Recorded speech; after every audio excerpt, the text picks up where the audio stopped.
खबर यूपी के बलिया में है। बलिया स्थापना दिवस के अवसर पर 3 दिवसीय बलिया महोत्सव का शुभारंभ करने पहुंचे उत्तर प्रदेश सरकार के पर्यटन एवं सांस्कृतिक मंत्री जयवीर सिंह ने मीडिया से बातचीत में उत्तर प्रदेश सरकार में होने वाले मंत्रिमंडल के विस्तार के तहत ओम प्रकाश राजभर को मंत्री बनाए जाने की खबरों के सवाल पर कहा कि किसी को मंत्री बनाना है या नहीं, ये मुख्यमंत्री का विशेष अधिकार होता है। कुछ जगह खाली है, मुख्यमंत्री उस पर अपना निर्णय लेंगे। मुख्यमंत्री के निर्णय पर कोई टिप्पणी नहीं की जा सकती।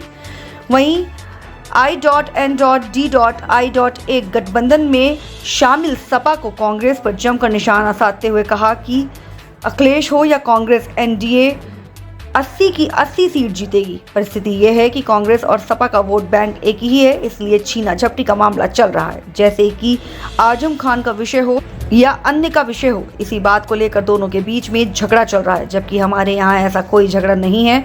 हम देश को विकास की तरफ ले जाना चाहते हैं और देश को विकसित देश बनाना चाहते हैं। सर, आज आप बलिया आए हैं, बलिया महोत्सव के कार्यक्रम में क्या कहना चाहेंगे सर? देखिए, लंबे अंतराल के बाद बलिया महोत्सव की शुरुआत आज हुई है। 3 दिवसीय कार्यक्रम के लिए बलिया महोत्सव जो भव्यता दिव्यता के साथ हमारे माननीय मंत्री जी, हमारे माननीय सांसद जी के संरक्षण में, उनके निर्देशन में जिलाधिकारी के द्वारा ये आयोजन कार्यक्रम किया जा रहा है। इस पर बलिया वासियों को बहुत बहुत बधाइयाँ, शुभकामनाएं।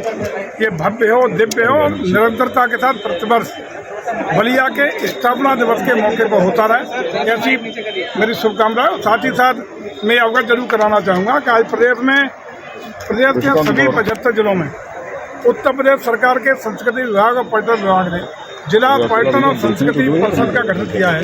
और ये अन्य कार्यों के साथ साथ ये भी निर्णय लिया गया है कि प्रत्येक जिले का जो स्थापना दिवस हो, उस दिवस को स्थानीय उस जिले का महोत्सव के रूप में मनाने का व्यापक रूप से कार्यक्रम हो। इसी क्रम में लगातार चल रहे हैं और सरकार का प्रयास है कि अपनी संस्कृति, अपनी माटी, अपनी परंपराओं, अपनी मान्यताओं को बल मिले और हमारे जो नई पीढ़ी है उसके बीच में अपनी विरासत का संदेश जरूर पहुंचे। इसी के तहत ये हम सब का प्रयास है, प्रदेश सरकार का प्रयास है, तो ये कार्यक्रम आयोजित कराने का निर्णय लिया गया। सर, बलिया में एक सुरहा ताल है जिसमें असीम संभावनाएं हैं जो है विकास की और पर्यटन की। सर, क्या आपकी तरफ से उसके जो है सुंदरीकरण या विस्तार के लिए कोई कार्यक्रम आगे? फर्स्ट फेज को हम लोगों ने इको टूरिज्म में सुरहा ताल को जोड़ लिया है और सुरहा ताल का उसमें कंटिन्यूएशन में अब डेवलपमेंट के कार्य होंगे। पहली किस्त के रूप में प्रथम प्रोजेक्ट फेज 1 के लिए भी हम लोगों ने धनराशि आवंटित कर ली है। और मैं समझता हूँ कि बलिया के कई सारे प्रोजेक्ट पर्यटन से और संस्कृति से स्वीकृत हुए हैं, वो अति शीघ्र आपको धरातल पर उतरे हुए नजर आएंगे। सर,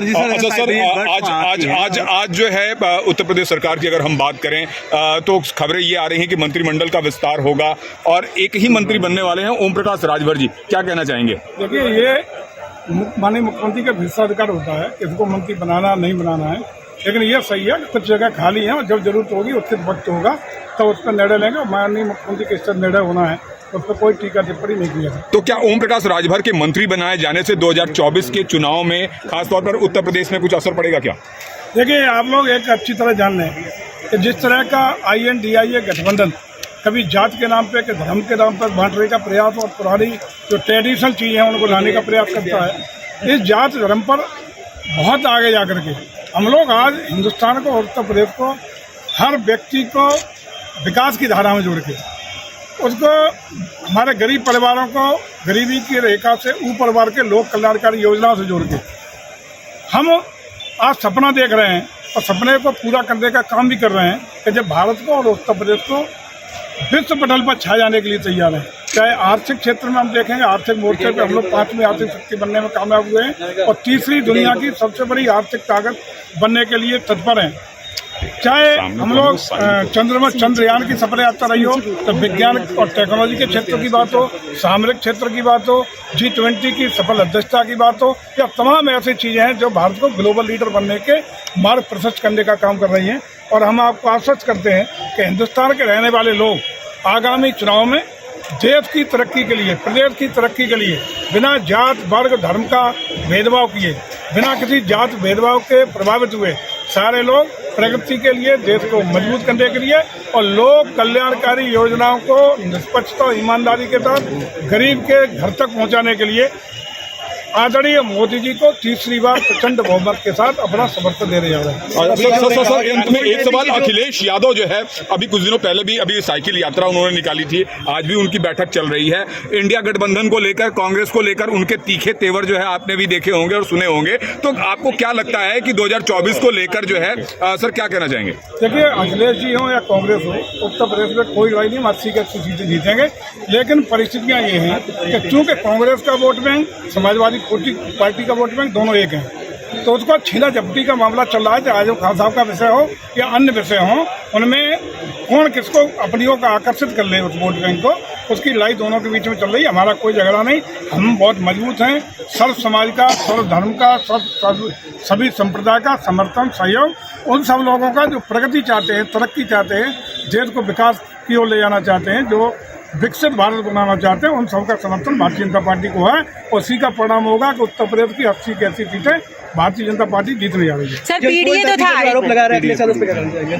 सर पीडीए तो था, लेकिन अब उसमें एक शब्द मुस्लिम जुड़ गया है, इसको आप किस नजर से देखते हैं, क्या मतलब इसका? मैंने पहले ही कहा कि ये लोग सिर्फ बहुत पुरानी बातें जो फेल हो चुकी, जात धर्म वर्ग के आधार पर बांटने का काम कर रहा है, ये अब चलने वाला नहीं है। देश बहुत आगे निकल चुका है, देश का नौजवान पढ़ा लिखा है, देश के लोग पढ़े लिखे हैं, वो देश की तरक्की के लिए, विकास के लिए काम कर रहे हैं, उसी के लिए समर्थन और आशीर्वाद देंगे। सर अखिलेश यादव जिस तरीके से फोन टैपिंग का आरोप लगा रहे हैं, क्या कहना चाहेंगे सर? देखिए, फोन टैपिंग का कल आरोप विभिन्न विपक्ष के नेताओं लगाया, इस पर सफाई भी एप्पल की तरफ से आई कि 150 देशों में इस तरह का हुआ है।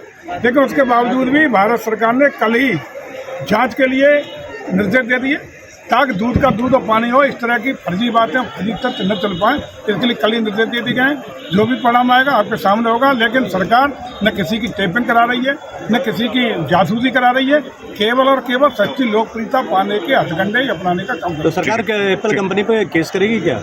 जांच आने दो ना, जांच का निष्कर्ष आने दो, जांच कमेटी बना दी गई है।